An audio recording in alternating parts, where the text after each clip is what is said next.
Welcome to Mahalakshmi vlog. வாங்க அப்படியே வீடியோக்குள்ளே போகலாம். ஒரு சூப்பரான சுவையான ஈஸியான முட்டை குழம்பு வைக்கலாமா? வடசட்டி வச்சுக்கோங்க. வச்சுட்டு எண்ணெய் ஊற்றிக்கோங்க. எண்ணெய் ஊற்றிட்டு அப்புறம் வந்து கடுகு எண்ணெயே இப்போ தான் ஊற்ற போகிறேன்னா எண்ணெய் ஊற்றியாச்சு சரிங்களா. எண்ணெய் ஊற்றிட்டு கடுகு சீரகம் இருந்தால் போடலாம். சீரகம் அன்றைக்கி இல்லைப்பா, அதனால் வந்து கடுகு உளுந்தம்பருப்பு போட்டுக்கிறேன் சரிங்களா. போட்டுட்டு நல்லா பொரிஞ்சு வரட்டும். படன்னு கடுகு வெடிக்கட்டும். வெடித்ததுக்கப்புறம்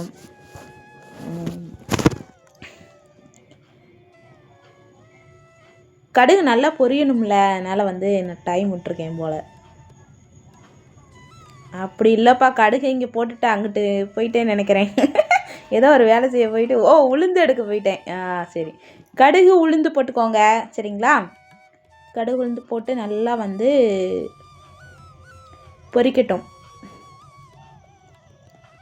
நல்லா பொரிச்சதுக்கப்புறம் ஒரு கொத்து கருவேப்பிலை உருவி சேர்த்துக்கோங்க.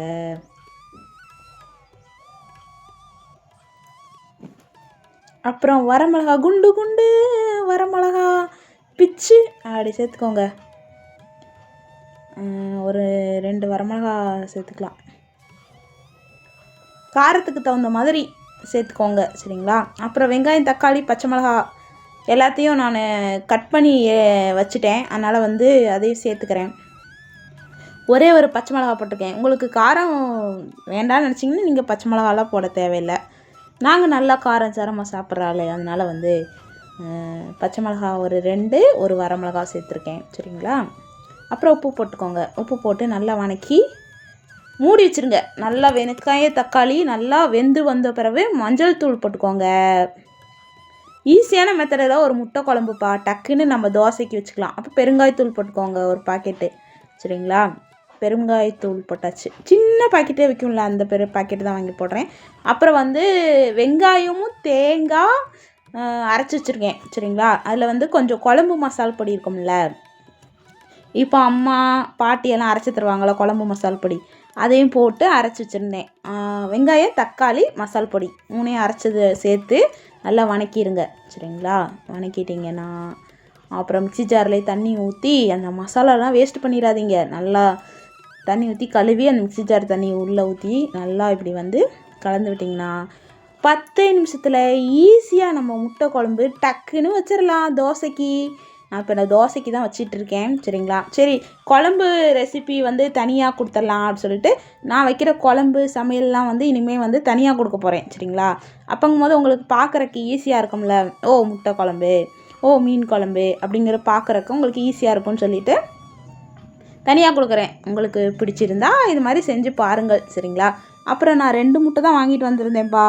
அந்த 2 முட்டையை வந்து அந்த குழம்பு கொதி வந்ததுக்கப்புறம் முட்டையை உடச்சி சேர்த்துக்கிறேன். அவ்வளோதான், ஈஸியான குழம்பு ரெடி. முட்டை குழம்பு ரெடி. பாருங்கள், நல்லா கொதிக்க விடுங்க, அப்போ தான் நல்லாயிருக்கும். மசால் வாடையெல்லாம் போகணும்ல. நல்லா கொதிக்கட்டும். தரன்னு கொதித்த பிறகு முட்டை பாருங்கள் வெந்துருச்சா வேகலையான்னு எட்டி பார்த்தேன்.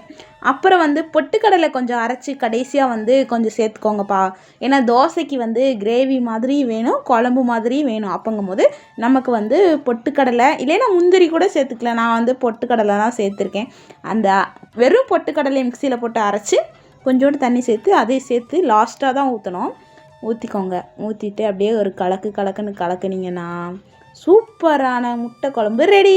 இங்கிட்டு குழம்பு கொதிக்குது, இங்கிட்டு வாங்க தோசை ஊற்றலாம். இந்த மாவு வந்து கடையில் வாங்கின மாவு தான்ப்பா.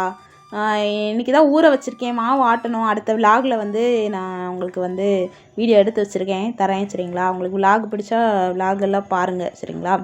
இது வந்து முட்டை குழம்பு மட்டும் அந்த வீடியோ குட்டி ஷார்ட் வீடியோ மாதிரி கொடுக்குறேன்.